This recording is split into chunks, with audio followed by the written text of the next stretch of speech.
నమస్తే అండి అందరికీ. నేను మీ Madhavi Krishna. Welcome to my channel Madhavi Krishna's Navarasa Kathamalika Telugu audio stories. ఓయ్ పిల్ల నీకు పెంటి 57వ భాగం. రేఖ మాటలు కావేరి మీద చాలా ప్రభావాన్ని చూపించాయి. లైబ్రరీన్ అన్నావు కానీ మాటలు బాగా మాట్లాడుతున్నావు రేఖ అని మాత్రం అంది. ఆమె మొహం మీదకి చిరునవ్వు వచ్చింది. పెద్దమ్మ, వదిన చెప్పినట్టు సిరికి అచ్చం మీ పోలికే, వంట రాదు అంది నవ్వుతూ హరిణి. అలవాటు ప్రకారం వదిన అనేసిన హరిణి ఊపిరి బిగబట్టింది కావేరి ఏమంటుందా అని. కానీ కావేరి తనకి కూడా ఆ పిలుపు వినడం బాగా అలవాటైనట్టుగా పెద్దగా పట్టించుకోలేదు. హరిణిని దగ్గరికి తీసుకుని బుగ్గకిలుతూ నవ్వింది కావేరి. శిరీషకి కోపం వచ్చింది తల్లిని చూస్తే. తనని ఎప్పుడూ అలా దగ్గరికి తీయలేదు, కానీ హరిణిని మాత్రం ముద్దు చేస్తోంది అనుకుంది కోపంగా. అది గమనించిన సంకీర్తన చిన్నగా కంఠం సవరించుకుంది. కావేరి శిరీష వైపు తిరిగింది. ఆమెకి అర్థమైంది కూతురి బాధ. సిరి, ఈ కాఫీ కప్పు నాన్నకిచ్చేసిరా, రేఖ పెట్టిచ్చిందని చెప్పు అంది నవ్వుతూ. సిరి మాత్రం నవ్వలేదు. సీరియస్గా మొహం పెట్టుకుని వచ్చి కాఫీ కప్ అందుకుని వెళ్ళిపోయింది. చిన్నగా నవ్వుకుంది కావేరి. నీకు తమ్ముడున్నాడన్నావు కదా, ఏం చేస్తున్నాడు అడిగింది కావేరి రేఖని. రేఖ తన కుటుంబం గురించి వివరించింది. కాఫీ తాగుతూ శ్రద్ధగా వింది కావేరి. గోపి విషయం వచ్చినప్పుడు హరిణి సిగ్గుగా తలదించుకోవడం గమనించి పరీక్షగా చూసింది ఆమె వైపు కావేరి. గోపిని తీసుకొస్తావా నీకు వీలున్నప్పుడు అడిగింది కావేరి ఊరగా హరిణి వైపు చూస్తూ. తప్పకుండా అండి అంది రేఖ నవ్వుతూ. మరికొంతసేపు మామూలు మాటలు సాగాయి. నాకు ఒంటిలో ఎలా పడితే అలా వదిలేస్తే నచ్చదు. ఎంత ఖాళీ లేకుండా ఉన్నా సరే వారానికి ఒకసారి గుడికెళ్ళి వస్తాను, ఎందుకంటే అది మనకి పాజిటివ్ వైబ్స్ ఇస్తుందని నా నమ్మకం చెప్పింది కావేరి. అమ్మకి కూడా అంతేనండి, ఎక్కడ వస్తువు అక్కడే ఉండాలి. నా చేత రోజు ఉదయం సాయంత్రం దీపం పెట్టిస్తుంది దేవుడి దగ్గర. గోరంత దీపం కొండంత చీకటిని తరిమి కొట్టి మనసులో ఉన్న భయాలని మాయం చేస్తుందని అమ్మ అంటుంది. మనసు ప్రశాంతంగా ఉండడానికి సాయం చేస్తుందని తులసికోట దగ్గర దీపం పెట్టిస్తుంది చెప్పింది రేఖ. లోపల తృప్తిపడింది కావేరి రేఖ పద్ధతి చూసి. కాఫీ కలుపుతూనే ఎక్కడివక్కడ సర్దేసి నీట్గా శుభ్రం చేయడం ఆమెకి మరింత నచ్చింది. తనకి కావలసిన సమాధానాలని రాబట్టింది ఆమె దగ్గర నుంచి కావేరి. వదినకి ఇల్లు చూపించి తీసుకురావచ్చా లోపలికి వస్తూనే అడిగింది తల్లిని శిరీష. తప్పకుండా, నేనే చెబుదామని అనుకుంటున్నాను ఇప్పుడే అంది కూతురుతో కావేరి. రా వదిన వెళ్దాం అంటూ ఆమెని చెయ్యి పట్టుకుని మేడ మీదకి లాక్కెళ్ళింది శిరీష. హరిణి సంకీర్తన తమ ఆశ్చర్యాన్ని లోపల దాచుకున్నారు. భార్గవ చెల్లెలికి మెసేజ్ ఇచ్చాడన్న విషయం వాళ్ళకి తెలీదు. అతను బయటికి వెళ్ళాడని అనుకుంటున్నారు వాళ్ళు. వంటగదిలో నుంచి బయటికి వచ్చి హాల్లో కూర్చున్నారు. ఇక కావేరి హరిణిని ఆరా తీయడం ప్రారంభించింది. సిరి, ఇప్పుడు అర్జెంటుగా ఇల్లు చూడడం అవసరమా నేను అడిగింది రేఖ సీరియస్గా. పైన గెస్ట్ రూమ్లో అంతకుముందు రేఖ ఉన్న గదిని ఆమెకి చూపిస్తున్నట్టుగా నటిస్తూ కళ్ళు గుండ్రంగా తిప్పింది శిరీష. లేకపోతే అమ్మ ఎంక్వైరీ ఎప్పటికీ ఆగదు. నువ్వు అసలు భయం లేకుండా ఎలా మాట్లాడగలిగావు అడిగింది ఆమెని పక్క గదిలోకి తీసుకువెళ్తూ శిరీష.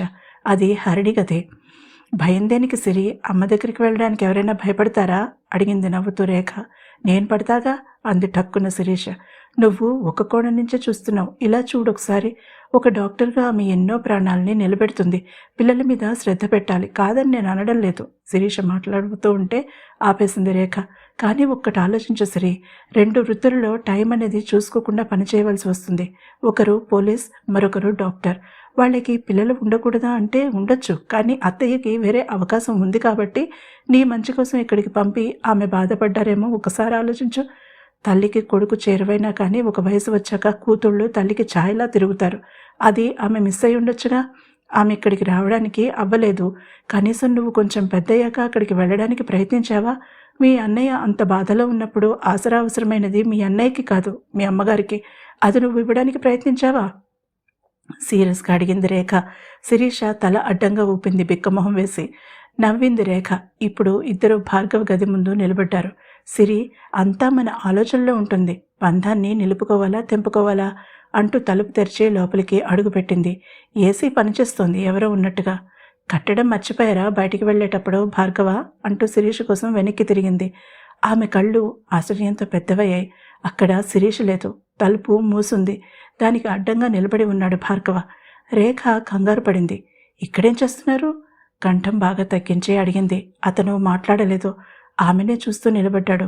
ఆమెకి చెమటలు పట్టేశాయి. అత్తయ్య ఇట్టే కనిపెట్టేస్తారు, అడ్డు తప్పుకోండి బ్రతిమాలింది సన్నని కంఠంతో. నాకిస్తాననేది ఇచ్చేసి వెళ్ళు అన్నాడు స్థిరంగా భార్గవ. ప్లీజ్ భార్గవ, తప్పుకోండి బ్రతిమాలింది రేఖ. అతను ఏమీ మాట్లాడలేదు. కొన్ని క్షణాలు ఆమె వైపు పరిశీలనగా చూసి పక్కకి తప్పుకున్నాడు. అతని మొహంలో ఆశాభంగం ఆమె చూడలేకపోయింది.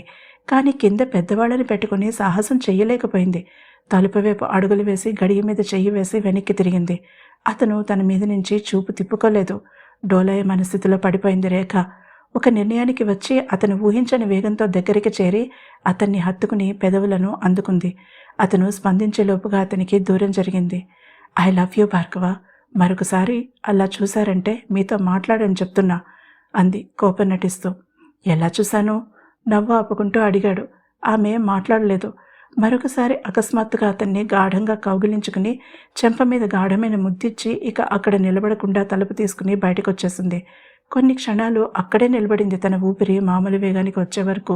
అంతలో సిరి పక్క గదిలో నుంచి బయటకొచ్చింది. రావదిన, ఇంకా తోటుంది చూడడానికి అంది తన ఫోన్ స్క్రీన్ లాక్ చేస్తూ.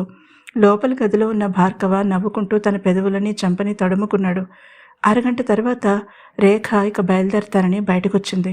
నువ్వు ఉండు సిరి, నేను కీర్తి వదిలిని ఆటో ఎక్కించి ఇంటికి వెళ్ళిపోతాం అంది హరిణి.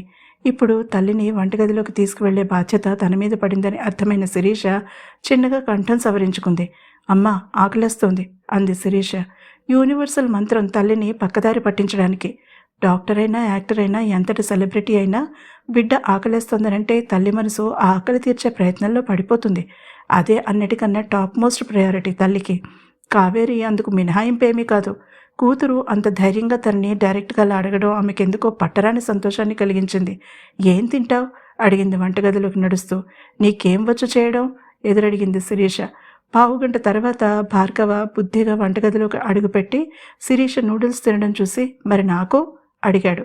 ఇక ఇప్పుడు నీ వంతు హరి అన్నాడు గోపి. మర్నాడు ఉదయం గోపి, హరిణి, సూరి, శిరీష కాలేజ్ క్యాంటీన్లో కూర్చునున్నారు. రేఖ, సంకీర్తన లైబ్రరీకి వెళ్లారు. ఈరోజు మధ్యాహ్నం వస్తాం ముగ్గురం, సాయంత్రం కుదరదు అంది హరిణి. మీ ఇష్టం, అక్కింట్లోనే ఉంటుంది అన్నాడు గోపి. నువ్వు మాత్రం అన్నయ్యలా చేయకు దయచేసి అంటూ నోరు జారింది శిరీష. సిరి కళ్ళు పెద్దవి చేసి స్నేహితురాలను ఆపడానికి ప్రయత్నించింది హరిణి. కానీ స్నేహితులిద్దరూ శిరీష ఏమైందని అడిగేశారు ఒకేసారి. అంటే అది తను ఇరుకున పడిందని అర్థమైంది శిరీషకి. అమ్మతో రేఖ విషయం మాట్లాడే బాధ్యత సిరికి అప్పగించాను.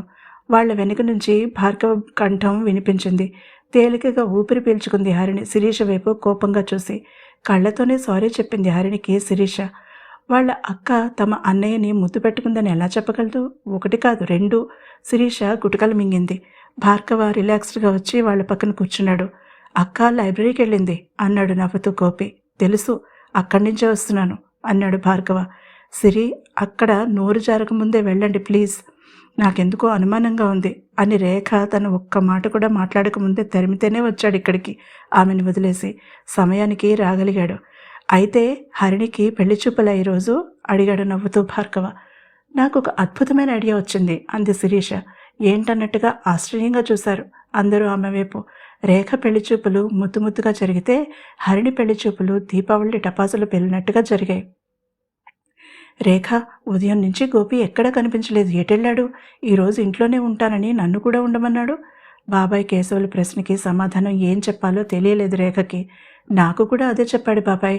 సూరిపడికి 4 సార్లు వచ్చేళ్ళాడు వాడి కోసం చెప్పింది బాబాయ్కి నిమ్మకాయ మధ్య కలిపి తీసుకువచ్చిస్తూ రేఖ. చెప్తున్నా కదా, ఆ టిప్పుటాపు పిల్లని కలుసుకోవడానికి వెళ్ళుంటాడు అంటున్న తండ్రి సుదర్శనాన్ని సరిదిద్దే ప్రయత్నం చేయబోయింది రేఖ. ఎప్పుడూ వాడిని ఏదో ఒకటి అంటూనే ఉంటారు, ఎందుకని? రాధిక భర్తని నిలదీసింది. వయసొచ్చిన పిల్లాడు బాధ్యతగా ఉంటే ఈ మాటలెందుకంటాను విసుగ్గా అన్నాడు సుదర్శనం. ఏంటి, మన గోపికి బాధ్యత లేదా? బయటెక్కడ అనుకో, మొహం మీదే నవ్వుతారు.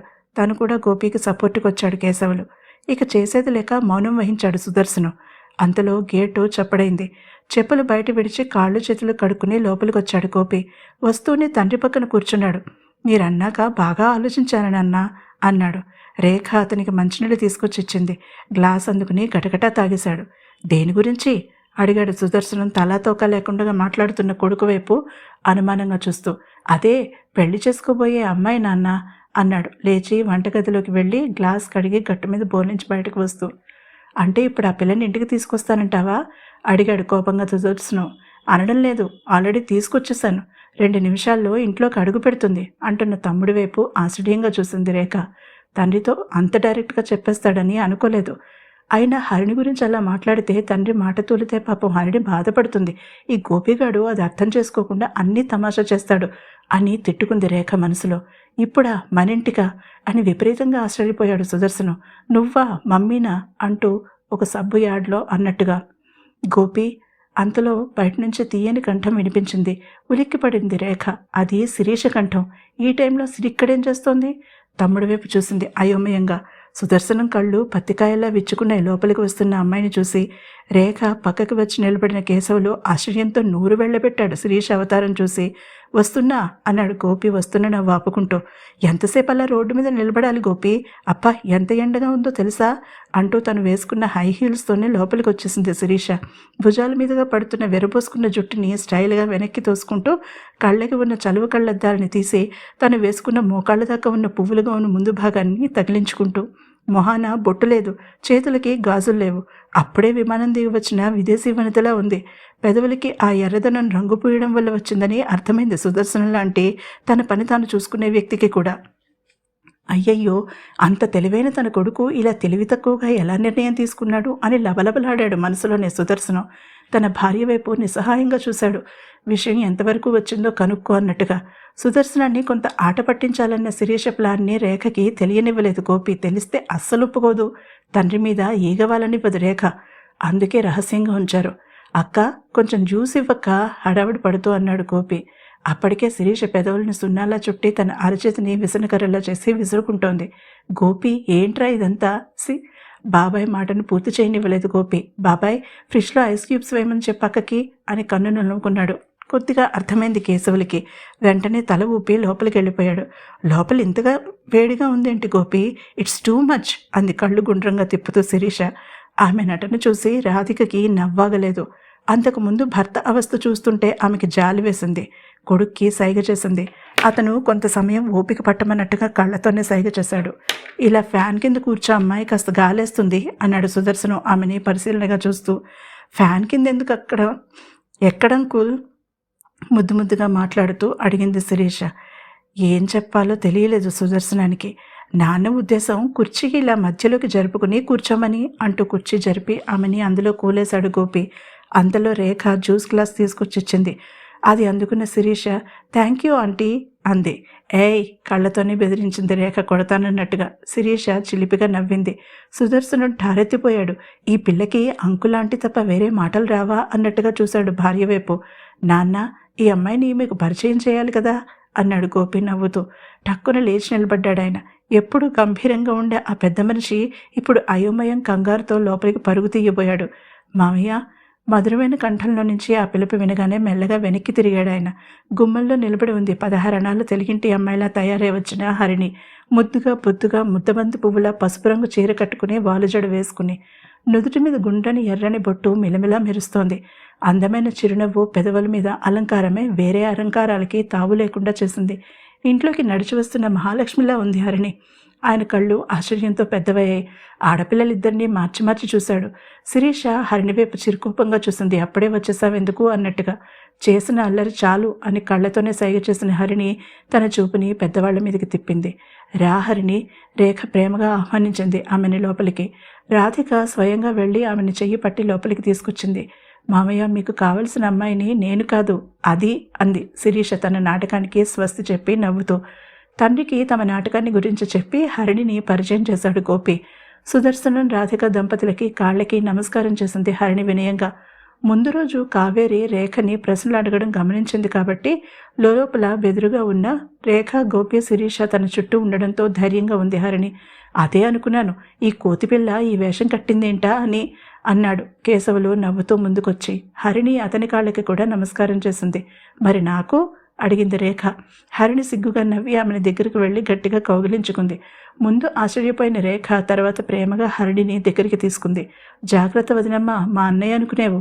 శిరీష ఆట పట్టించింది. రేఖ ఎర్రబడ్డ మొహంతో హరిణికి దూరం జరిగి కోపంగా చూసింది శిరీష వైపు. నీ ముక్కుకి తాడు వేసేవాడు అదిగో నీ వెనకే నిలబడ్డాడు చూడు అంది అప్పుడే లోపలికొచ్చిన సూర్యుని చూపిస్తూ. అంతవరకు అల్లరిగా గడగడా మాట్లాడిన శిరీష సూర్యుని చూడగానే హరిణి చాటుకి చేరింది. పెద్దవాళ్ళు చిరునవ్వుతో వాళ్ల పరిహాసాలు విన్నారు. సూర్యతో పాటే లోపలికి వచ్చింది సంకీర్తన. పరిచయాలన్నీ జరిగాక హరిణిని తీసుకుని వంటగదిలోకి నడిచింది రాధిక. చిన్నప్పుడెప్పుడో చూశాను హరి నిన్ను, మళ్ళీ ఇప్పుడే చూడడం. గోపికి ఎప్పుడూ నీ కబుర్లే. నువ్వు ఇచ్చిన ఆ కోతి బొమ్మని అస్సలు వదలడు ఇప్పటికీ కూడా. అనుకునేదాన్ని నేను, వాడి జీవితంలోకి వేరే అమ్మాయి వస్తే ఈ హరిణిని భరించగలదా అని. నవ్వుతూ పాలు స్టవ్ మీద పెట్టి అంది రాధిక. నేను కల్పన అత్తయ్య అడిగింది హరిణి బిడియంగా. నువ్వు అలా కూర్చుని కబుర్లు చెప్పు, నేను కల్పిస్తాను, అందరికీ ఇచ్చేసిరా. పెళ్ళయ్యాక పనంతా నీ మీదే వదిలేసి నేను చక్కగా కృష్ణారామ అనుకుంటూ కూర్చుంటాను అంది నవ్వుతూ. ఓహోహో, కోడలికేమో కూర్చోబెట్టి కాఫీలు కల్పిస్తావా, నన్నేమో ఒక్క నిమిషం కూర్చొనివ్వవా? కోపం నటిస్తూ అంది రేఖ. తాను ఎప్పుడూ చూసే రేఖకి ఈ రేఖకి ఉన్న తేడాని గమనించి ఆశ్చర్యపోయింది హరిణి. ఎందుకంటే ఈ కూతురిని వేరే ఇంటికి ఇచ్చుకోవాలి కాబట్టి అన్నీ నేర్పి పంపుతాను, ఆ కూతురిని ఇంటికి తెచ్చుకోవాలి కాబట్టి గారం చేస్తాను. రేఖ గెడ్డం పట్టుకుని ఊపుతూ ముద్దుగా చెప్పింది రాధిక. మీరెంత మంచివారెత్తయ్యా, పాపం వదిన కొంచెం టెన్షన్ పడాలి మా పెద్దమ్మ దగ్గర అంది హరిణి. చిన్నగా నవ్వింది రాధిక. ప్రేమని చూడడంలో ఒక్కొక్కరిది ఒక్కొక్క పద్ధతి హరి. మన ఇంట్లో అందరూ ప్రేమని బాహాటంగా తెలియజేస్తారు. ప్రేమనే కాదు, ఏదైనా సరే మనసులో దాచుకునే అలవాటు లేదు. కానీ అందరూ అలా ఉండరు కదా వివరించింది రాధిక. గోపికి రేఖకి ఆ ఎనలిటికల్ థింకింగ్ ఎక్కడి నుంచి వచ్చిందో హరిణికి అప్పుడు అర్థమైంది. ఇదిగో ఈ కాఫీలు ఇచ్చేసిరా, మీ ఆయన మాత్రం కాఫీ తాగడు, ఇవిగో మిరియాల పాలు అంది నవ్వుతూ. ట్రే అందుకుంటున్న హరిణి మొహం సంధ్యాకాంతల్ని పులుముకుంది కాబోయే అత్తగారి మాటలు విని. కాబోయే ఆయన అన్న పదం ఆమె గుండెల్లో సూటిగా దూసుకుపోయింది. గోపిని అంతవరకు చాలా రూపంలో చూసింది. ఒక స్నేహితుడిగా, ఒక ప్రేమికుడిగా, ఒక విజ్ఞానకానిగా. కానీ కాబోయే భర్త రూపంలో చూడబోతోంది మొదటిసారి. ఆమె చేతులు చిన్నగా కంపించాయి. పెళ్లి చూపులు ఎలా జరగబోతున్నాయి తెలుసుకోవాలంటే తప్పకుండా తర్వాత ఎపిసోడ్ వినండి. ఈ ఎపిసోడ్ కనుక మీకు నచ్చినట్లయితే తప్పకుండా లైక్ చేయండి. అలాగే నా ఛానల్ని సబ్స్క్రైబ్ చేసుకోవడం మర్చిపోకండి. తిరిగి మరొక ఎపిసోడ్తో కలుద్దాం. అంతవరకు సెలవు.